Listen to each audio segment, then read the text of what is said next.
Ok, bonjour, bonjour. On va juste terminer rapidement le fascicule N02. Donc, on a terminé avec les exercices qui sont ici aux dernières vidéos. Euh, je voulais juste vous faire remarquer ici une petite erreur. Là, ça, c'est J-bar, hein, ce qui est sorti. On a sorti J-bar. Donc, J, ça serait ça, bar. Moi, je préfère qu'on le sorte directement. Puis ça ici, là, oubliez ça, là. La solution, c'est vraiment ce qu'il y a ici, ou l'autre partie qui est mis un petit peu en évidence. Ça, là, c'est vraiment tiré par les cheveux. C'était dans le temps qu'on faisait vraiment des équations avec des portes logiques. Ça valait la peine, mais dans ce cas ici, là, pas vraiment. Vraiment pas. Fait que, on peut faire un trait là-dessus. En fait, même si je le fais, il ne sera pas resté en mémoire dans votre cas. Donc, prenez en note que ça ici, là, ce que j'ai souligné, là, c'est pas important. La solution, c'est vraiment les deux premières. Puis ici, ben, c'est J bar qui donne ça. Donc, J, ça donne ça, tout ça bar. Ici, c'est des notes de cours sur le remplissage rapide de la table de, c'est ma méthode que j'appelle la méthode du tac-tac. C'est ce que je vous ai montré, là, qu'on en met deux, on passe un, on revient, on a horizontalement, on en fait deux colonnes, ensuite on en passe une, on revient. C'est exactement ce que je montre. Bon, évidemment, je vous laissais de la place. Quand on est en classe, c'est le fun de pouvoir écrire dans ses notes. Donc, la place était là pour ça. C'était pour montrer comment je fais pour faire la table de Carnot, nanana, nanana, à main levée, puis que je fais ma méthode du tac-tac. En passant, le nom tac-tac, là, ça vient des étudiants. Parce que je disais tout le temps tac, tac, tac, tac. Avec le tableau, dans le temps, quand j'enseignais à l'ETS, j'enseignais avec un tableau vert. Puis je faisais tac, tac avec la craie, puis des fois, la craie, elle éclaboussait. Fait que ça marquait les gens. Fait qu'ils ont appelé ça la méthode du tac, tac, tac, tac, tac, tac. Et je l'ai gardé comme ça. Je trouve ça drôle. Puis c'est encore tac, tac, mais ça fait moins tac, tac avec des crayons. OK.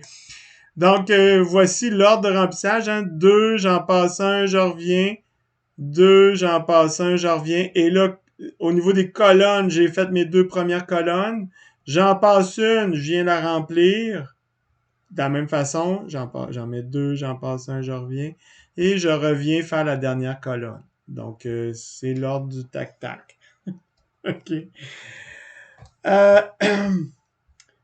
donc, ici, voici le résultat de la table remplie. Je préfère la faire au tableau parce que vous voyez la méthode étape par étape. J'imagine que vous êtes en mesure, avec ce qu'on a vu, de remplir ça. J'ai deux exemples d'équations, deux autres exemples d'équations, G et H. Donc, je vous laisse les faire. Si vous avez des questions, vous pouvez m'envoyer un message. J'ai pas été capable de les remplir comme toi. OK, ben là, on va les refaire ensemble. Euh, Simplification jusqu'à 4 variables. On a déjà fait de la simplification. C'est pas pire. Donc, on peut en refaire. Il y a déjà la solution ici. Ici, on a bien que ça nous donne A, B bar. A, B bar, c'est ce terme-là. Puis ici, j'ai D, A bar ou A bar D. Puis ça, ben moi, je reconnais ma tante. Puis ma tante, elle, est toujours pareille, hein. Quand c'est un 1 puis un 0, puis un 0 puis un 1, c'est un non ou exclusif. Excusez, c'est un ou exclusif. Ça détecte un nombre impair de 1 à l'entrée. Donc, c'est un ou exclusif entre A et B. Fait que je peux l'écrire directement ici. Ensuite de ça, ben ici, on voit bien que je peux faire un gros groupe de 8. Wouhou! Un gros groupe de 8. Un autre gros groupe de 8 de chaque côté. Donc, j'ai deux gros groupes de 8. Il y en a un qui est de chaque côté de A, donc dans A bar, puis il y en a un autre qui est de chaque côté de D, donc dans D bar. Ça donne donc D bar, A bar. C'est ce que j'ai ici. Ou si vous préférez, ça peut être le terme en zéro qui est ici.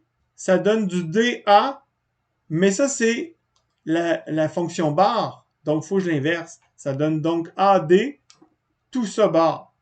Vous voyez ici? C'est De Morgan. C'est directement De Morgan. OK. Ici, j'ai 3. La difficulté, hein, c'est de faire les groupes essentiels. Donc, c'est toujours ça. Fait que moi, je vous suggère fortement de le dessiner sans regarder sur votre feuille. Vous le dessinez, vous faites les groupes, vous essayez de le solutionner sans regarder. Ensuite, vous venez voir la solution. Puis là, vous faites des comparaisons. Ici, j'ai fait une erreur. Ça va vous permettre de vous comment on appelle ça? On appelle ça du feedback. Auto-feedbacker. OK? Vous allez vous faire un auto-feedback. Vous faites la démarche par vous-même. Vous développez votre propre confiance en le faisant sans regarder les autres, sans regarder ce que j'ai fait moi dans mes notes. Puis, vous regardez, j'ai été capable de le faire. Cette partie-là, j'ai réussi. Celle-là, OK, j'aurais pu faire mieux. Oui, OK. Peut-être que vous devez m'appeler aussi. C'est correct, il n'y a pas de problème. OK? Ça ici, là, la partie qui est ici, oubliez ça. Puis la partie simplification à 6 variables, je le montre pas, j'ai coupé ça d'un autre. Fait que voilà. On s'arrête là. Ça termine. Ça termine le fascicule N02. Fait que voilà. Bonne soirée. Bye bye.